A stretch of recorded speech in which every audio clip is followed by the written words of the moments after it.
જગ્યાથી બીજી જગ્યાએ જવા માટે $20,000 અમેરિકામાં કેમરી કાર આવે છે, પણ 1 લાખની સ્પોર્ટ્સ કાર લે, 80,000 એને પોતાના પેશન અને ફેશન માટે યુઝ કરે. જો પેશન એટલે શું? મને જે ગમે અને હું કરું એનું નામ પેશન. દુનિયાને જે ગમે અને હું કરું એનું નામ ફેશન. પેશન ને ફેશનમાં આટલો જ ફરક છે. પેશનમાં મને પોતે આ ગમે છે, this is my passion, I am passionate about certain things, I like those things, that is your passion. Fashion એટલે તમારી એમાં બહુ ઈચ્છા નથી હોતી, પણ દુનિયા કરે એટલે પછી તમે પણ you go with the flow, you go with the trend. આ કરે એટલે મારે કરવું જ પડશે, આ ફેશન છે. તો પેશનમાં મારા પોતાની ઈચ્છા, ફેશનમાં બીજાની ઈચ્છા, અને ધર્મમાં મારા પ્રભુની ઈચ્છા, મારા સદગુરુઓની ઈચ્છા, મારા આદિગુરુઓની ઈચ્છા, એ સંતોની ઈચ્છા, એ ઋષિઓની ઈચ્છા, એ સદગ્રંથોની ઈચ્છા. પેશન ને ફેશનમાં માણસ ક્યારે પણ પ્રશ્ન કરતો નથી કે આવી ફેશન કેમ કરે છે. સીવેલા પેન્ટને ઘૂંટણમાંથી ફાડે અને એ ફેશન થઈ ગઈ, ખબર છે તમને? અને એ જીન્સ વધારે મોંઘો આવે. સીવેલા જીન્સ કરતા પણ ઘૂંટણથી ફાડેલો જીન્સ ઇઝ મોર કોસ્ટલી. એ એકચ્યુઅલી કોઈક બુદ્ધિશાળી માણસે પોતાની એક વ્યવસ્થા કરવા માટે એને ફાડ્યું હતું. કેમ કે જીન્સમાં તમે આમ નીચે બેસો ને, બેસવાનું ના ફાવે તમને, આમ બેસો પગ ઊંચા થઈ જશે. તમે જોજો જીન્સમાં બેસીને જો કોઈ વાર, આ ધોતી આમ જે રીતે બેસી શકું એ રીતે જીન્સમાં ના બેસાય. અને એટલે આપણો ધોતિયું એ દાસ ભાવનું પ્રતીક છે, જીન્સ એ અહમ ભાવનું પ્રતીક છે, ટાઈ અહમ ભાવનું પ્રતીક છે. ધોતિયું ફ્લેક્સિબલ છે, જ્યાં પગને વાળવું હોય વળાય. ઠાકોરજીની સેવામાં ફ્લેક્સિબલ રહેવું પડે, જેમ વળવું હોય એમ વળી શકાય, ભગવાન જેમ વાળે એમ વળવું. જીન્સ ઇગોઇસ્ટિક છે, એ વળે જ નહીં, પકડું. એટલે પછી કોઈ બુદ્ધિશાળી માણસે ઘૂંટણને ફાડ્યા, એટલે ઘૂંટણ ફાટ્યા એટલે પેલું બેસવામાં એને સહુલિયતતા થઈ, એ ફેશન બની ગઈ. તો પોતાના પેશન માટે લાખો રૂપિયાનો ખર્ચો વ્યક્તિ કરે, પોતાના ફેશન માટે લાખો રૂપિયાનો ખર્ચો વ્યક્તિ કરે, અને ધર્મના અંદર જ્યારે કંઈ પણ ખર્ચ કરવાનો આવે ત્યારે એને ભૂખ્યા ને તરસ્યા લોકો યાદ આવી જાય. પોતાના પેશન માટે લગ્નોના અંદર કરોડો રૂપિયા વાપરી નાખશે, પોતાના શો ઓફ માટે વાપરી નાખશે, પોતાના કમ્ફર્ટ માટે વાપરી નાખશે. તે વખતે એનો વિચાર નહીં આવે કે એના કરતાં થોડાક પૈસા મેં ગરીબો કે ભૂખ્યાને આપ્યા હોત તો કેટલું સારું હતે. તે વખતે કોઈ વિચાર નહીં આવે. પણ ધર્મના અંદર 2-5 લીટર આપણે દૂધ ગિરિરાજ બાવાને પ્રેમથી અગર ધરાવી દઈએ તો એમાં પાછો કહેવા આવે કે આ બધું શું પૈસાનું તમે પાણી કરો છો.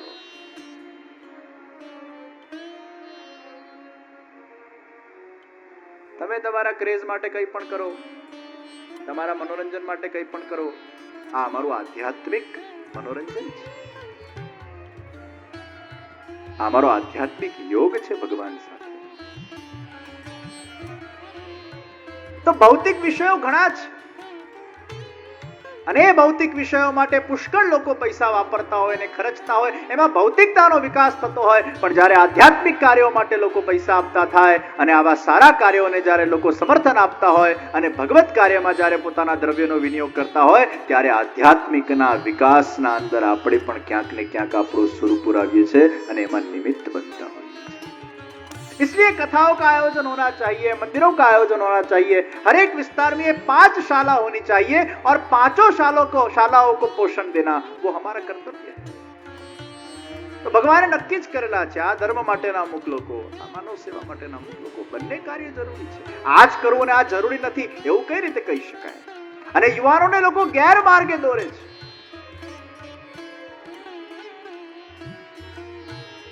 ब्रोड़मल क्षत्रिय ने भगवाने ए संपत्ति અને વિત્ત પ્રદાન કર્યું, એ મંદિર બનાવવા માટે કર્યું. એનું જન્મ જ મંદિર બનાવવા માટે થયું છે. એ ભગવાનનો દૈવી જીવ છે અને વિત્તજા સેવાના માધ્યમથી ભગવાન એને ફલરૂપા માનસી પ્રદાન કરવા જઈ રહ્યા છે. ક્યાંક એનો પણ કંઈક નાનો મોટો અપરાધ થઈ ગયો હશે, દોષ થઈ ગયો હશે, કદાચ થોડો ઘણો અહંકાર આવી ગયો હશે. ભગવાન તો કોઈનો અહંકાર ચલાવતા નથી, તરત એને તોડી કાઢે છે. કદાચ પૂર્ણમલમાં અહંકાર આવી ગયો હશે, હું મંદિર બાંધું છું, ભગવાન એની કસોટી. જ્યારે જ્યારે ઠાકોરજીના કાર્યમાં ક્યાંક કોઈક સૂક્ષ્મ અહંકાર પણ આવી જાય, ભગવાન કંઈક અંતરાય આપે છે, કંઈક.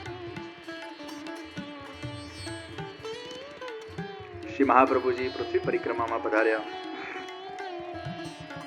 અને પૃથ્વી પરિક્રમા કરતા કરતા આપત શ્રી પંઢરપુર પધાર્યા. ભગવાન વિઠોબા સાથેનું મિલન થયું. ભગવાન વિઠોબાએ મહાપ્રભુજીને આજ્ઞા કરી, આપ ગ્રહસ્થ આશ્રમનો સ્વીકાર કરો, મારે આપના ત્યાં પુત્ર રૂપે પ્રગટ થવું છે. બદ્રિકાશ્રમ પધાર્યા, વ્યાસાશ્રમ પધાર્યા. ભગવાન વેદવ્યાસજી સાથે શ્રી મહાપ્રભુજીની ભેટ થઈ અને ભગવાન વેદવ્યાસજીએ પણ મહાપ્રભુજીને આ જ સૂચન કર્યું, આપ ગ્રસ્તાશ્રમનો સ્વીકાર કરો. અને મહાપ્રભુજીએ ગ્રસ્તાશ્રમનો સ્વીકાર કર્યો. સૌથી પહેલા શ્રી મહાપ્રભુજીના ત્યાં શ્રી ગોપીનાથજીનું પ્રાગટ્ય થયું. અડેલ પાસે દેવર્ષિ ગામમાં ગોપીનાથજી પ્રગટ થયા. બોલો શ્રી ગોપીનાથજી મહારાજ કી જય.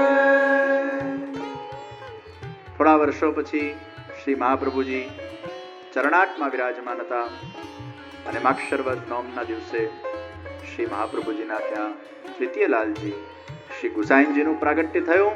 બોલો શ્રી ગુસાઈજી પરમ દયાલ કી જય. પૂર્ણમલ ક્ષત્રિય ધનને કમાવીને પરત વ્રજભૂમિ તરફ પહોંચ્યા. હવે પૂર્ણમલમાં ઉત્સાહ છે, જોશ છે, ધૈર્ય પણ છે અને એ શુદ્ધ દ્રવ્ય લઈને આવ્યા છે જે કેવલ શ્રીનાથજીને કેન્દ્રમાં રાખીને કમાવામાં આવેલું દ્રવ્ય છે. મેં આજના શરૂઆતના સત્રમાં જ કીધેલું કે આપણી વિચારધારા એ પ્રભુ કેન્દ્રીય વિચારધારા હોવી જોઈએ. मैं जो कुछ भी करूं मेरे प्रभु को प्रसन्न करूं. અને એ કૃષ્ણ સેવા સદા કાર્યનો જે સિદ્ધાંત મહાપ્રભુજી આપણને આપ્યો, એ સેવા સાથે બધા જ વિષયોને જ્યારે આપણે જોડી દઈએ છીએ, પણ એ સેવાથી બધા વિષયો ક્યારે જોડાય? જ્યારે કેન્દ્ર આપણા પ્રભુ બને. હું સ્નાન કરું છું, ભગવાનને જગાડવા માટે કરું છું, તો સ્નાન કરવાનું કર્મ પણ સેવા બની જાય છે. હું આ પરિવારને પ્રેમ કરું છું, એ પરિવાર મારા ઠાકોરજીની સેવાના અંદર સહાયક છે. પરિવાર સેવામાં સહાયક છે, એ ભાવથી પરિવારને પ્રેમ કરવું એ પણ પ્રભુને પ્રેમ કરવા બરાબર છે, એ પણ કૃષ્ણ સેવા છે. હું વ્યાપાર કરું છું જેનાથી મને ધનની પ્રાપ્તિ થાય, જેનાથી મારા ઠાકોરજીનો લાડ લડાવી શકું, સમાજના કાર્યો કરી શકું, માનવતાના કાર્યો કરી શકું, આ જગતને ખુશ રાખી શકું, પરિવારને ખુશ રાખી શકું, પ્રભુને ખુશ રાખી શકું. આ બધા વિચારોથી એ કમાયેલું દ્રવ્ય એ પણ પ્રભુ સેવા છે, કારણ કે પ્રભુ કેન્દ્રમાં છે. जहां जहां भगवान को आप केंद्र में रखोगे और भगवान को केंद्र में रखकर आप कोई भी कर्म करोगे, वो कर्म के बंधन में न पड़ते हुए वो कर्म स्वयं सेवा बन जाएगा और सेवा का कभी भी बंधन नहीं होता. सर्व कर्माण्यपि सदा कुर्वाणो मद्वयपाश्रयः मत प्रसादाद वाप्नोति शाश्वतम पदमव्ययम्. मत प्रसादाद મારી કૃપાથી એને અવિનાશી પદની પ્રાપ્તિ થાય છે. જે વ્યક્તિ મને શરણાગત બનીને, મારો પ્રતિનિધિ બનીને એ કર્મોને સાકાર કરે છે અને એ કર્મ મને અર્પણ કરી દે છે, તો સેવા બન જાતી. तो कृष्ण सेवा सदा कार्य ये महाप्रभु जी का मुख्य सिद्धांत है.